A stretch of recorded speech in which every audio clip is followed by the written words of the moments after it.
My name is Arpita Agarwal.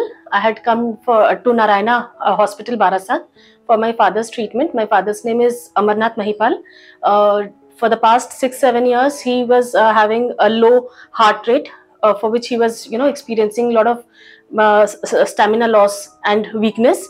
So we consulted Dr. Orium Kaur, and he suggested that my father needs to undergo a pacemaker surgery. So that was done, and we received a very good health care for my father, based on the consultation with the entire team of doctor and the entire hospital staff. The surgery and the entire process was done very smoothly, and I believe the recovery is also happening very nicely. And as a family, as the patient party, we are very satisfied with the care that was taken for my father. Even during his stay at the hospital, he himself was feeling very comfortable with the quality of care that was taken. So overall, as of now, we are very happy with the procedure that has taken place and the health care that has been given to my father.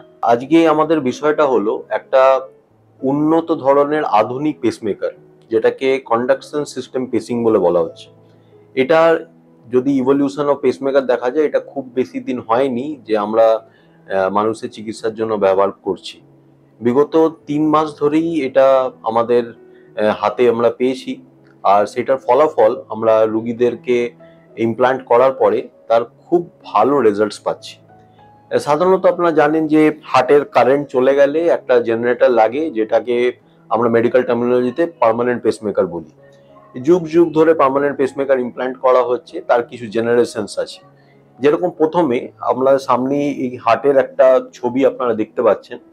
তো প্রথমে আমাদের কাছে এলো একটি তারওয়ালা pacemaker, যেটাকে single chamber pacemaker বলা হতো, যেখানে হার্টের মধ্যে একটি বিদ্যুতের তার বাইরের থেকে আমরা হার্টের মধ্যে ইমপ্লান্ট করে রাখতাম এবং সেটাতেই হার্ট চলতো। কিন্তু পরবর্তীকালে দেখা গেল যে একটি তারের পেসমেকারে দীর্ঘদিনে হার্টের পাম্প করার ক্ষমতা, কারেন্ট তো পাচ্ছে, কন্ট্রাকশন ঠিক আছে, কিন্তু পাম্প করার ক্ষমতাটা আস্তে আস্তে কিছু বছরের মধ্যে কমতে শুরু করলো। গবেষণা করে দেখা গেল যে একটি তার পেসমেকারে আর কাজ আমাদের চলছে না, তার থেকে উন্নত কিছু দরকার। তখন এলো দুটি তারের পেসমেকার। দুটি তার মানে হার্টের আপনারা দেখছেন টোটাল 3টে চেম্বার থাকে, সেরকম আগে খালি একটি তার লাগানো হতো, এখন একটা তার, একটা উপরে তার আর একটা নিচে তার, সেটাকে বলে ডুয়েল চেম্বার পেসমেকার। তারপরে কিছুদিন পরে 3টে তারের পেসমেকার এলো, যেটাতে হার্টের বিদ্যুৎও ঠিক থাকবে এবং হার্টের পাম্পিং ক্ষমতাও ঠিক থাকবে, দুদিকেই হার্টকে খেয়াল রাখা হবে। সেটাকে বলা হলো সিআরটি। ঠিক আছে, সিআরটিতে কি হলো, হার্টের এইখানেও তার থাকলো, এইখানেও তার থাকলো এবং এই চেম্বারটাকে পেস করার জন্য এইখানেও একটা তার দেওয়া হলো। এরপরেও একদম নতুন যেটা নিয়ে আমরা গবেষণা করে আমাদের হাতে এসছে, সেটা হলো কন্ডাকশন সিস্টেম পেসিং। এই কন্ডাকশন সিস্টেম পেসিং আর পুরোনো পেসমেকারের মধ্যে একটাই পার্থক্য, এটা হলো আমরা এই পেসমেকারের কারেন্টটা, বিদ্যুৎটা এমন একটা জায়গায় হার্টে দিচ্ছি যেটাতে ভগবানের দেওয়া যে তারগুলো আছে সেটাকেই আমরা কাজে লাগাতে পারছি। আমরা সবাই জানি যে মানুষ যতই বৈজ্ঞানিক দিক থেকে টেকনোলজিক্যালি অ্যাডভান্সড কেন না হয়ে যাক, তাও ভগবানের দেওয়া যে জিনিসগুলো রয়েছে সেটাই কিন্তু সর্বশ্রেষ্ঠ। তার জন্য এই যে নতুন পেসমেকার যেটা আছে, সেটা আমরা এমন জায়গায় হার্টে বিদ্যুৎ দেব যেটা ভগবানের দেওয়া যে রাস্তা, ভগবানের দেওয়া যে কারেন্টের রাস্তা, যেটাতে কারেন্ট যাচ্ছে হার্টের মধ্যে, সেই রাস্তাটাকে আমরা ইউটিলাইজ করছি।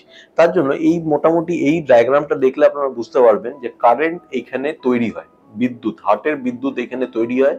এই বিদ্যুৎ এই কিছু তারের মাধ্যমে এই দ্বিতীয় একটা সেন্টার থাকে সেখানে আসে এবং এই দুটো তারের মাধ্যমে হার্টের মাংসপিণ্ড অবধি ছড়িয়ে যায়। আগে যে পেসমেকারের তারগুলো থাকতো সেটাতে আমরা বিদ্যুৎ ডাইরেক্টলি হার্টের মাংসপিণ্ডতে দিতাম, কিন্তু এখন কন্ডাকশন সিস্টেম পেসিং এ আমরা বিদ্যুৎটা এই যে তার, ভগবানের দেওয়া যে তারটা আছে, সেই তারের মধ্যেই আমরা বিদ্যুৎটা দিচ্ছি।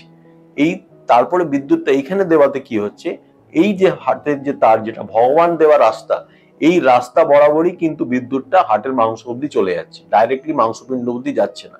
তাতে দেখা যাচ্ছে যে যেরকম ইসিজি নর্মাল হার্টে থাকে সেই রকমই ইসিজি কিন্তু এই কন্ডাকশন সিস্টেম পেসিং এ চলছে। এর জন্যই এই কন্ডাকশন সিস্টেম পেসিং এর আরেকটি নাম হলো ফিজিওলজিক্যাল পেসমেকার। ফিজিওলজি মানে হচ্ছে নর্মাল, নর্মাল যেরকম বিদ্যুৎ যাবে সেই রকমই এই কারেন্টের পেসমেকারে নর্মাল ভাবে হার্ট পাম্প করবে। তাতে আমাদের সিআরটির মতন অত বড় অপারেশনও করতে হচ্ছে না, নর্মাল পেসমেকারের মতন ছোট অপারেশনই হচ্ছে, দুটো তারেরই পেসমেকার লাগছে, কিন্তু হার্টের বিদ্যুতের সমস্যা এবং পাম্পের সমস্যা দুটো একসাথেই কিন্তু আমরা টেক কেয়ার করতে পারছি। তাতে পরবর্তীকালে পেশেন্টের হার্টের পাম্পিং ক্ষমতাও একদম সঠিক থাকছে, আর কোনো অসুবিধাও হচ্ছে না। এই অপারেশনটা করতে খুব জোর হলেও 20 মিনিট থেকে 30 মিনিটই লাগে, এবং খুব বেশি কাটাকুটিও কিছু করা হয় না, না অজ্ঞান করা হয়, না খুব বেশি রক্তক্ষরণ হয়।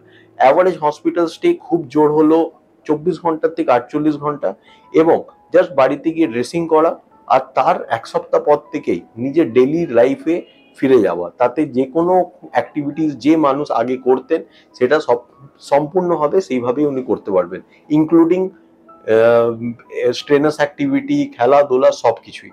তো this is the future of pacemaker. যে পেসমেকারের যে আধুনিক যে জিনিসটা আপনাদের আজকে তুলে ধরলাম, এটাই হলো কামিং জেনারেশনের একটা, মানে কামিং ফিউচারের একমাত্র সলিউশন, যেটাতে আমরা একদম ফিজিওলজিক্যালি মানুষকে অত্যন্ত বেনিফিট দিতে পারবো। ধন্যবাদ।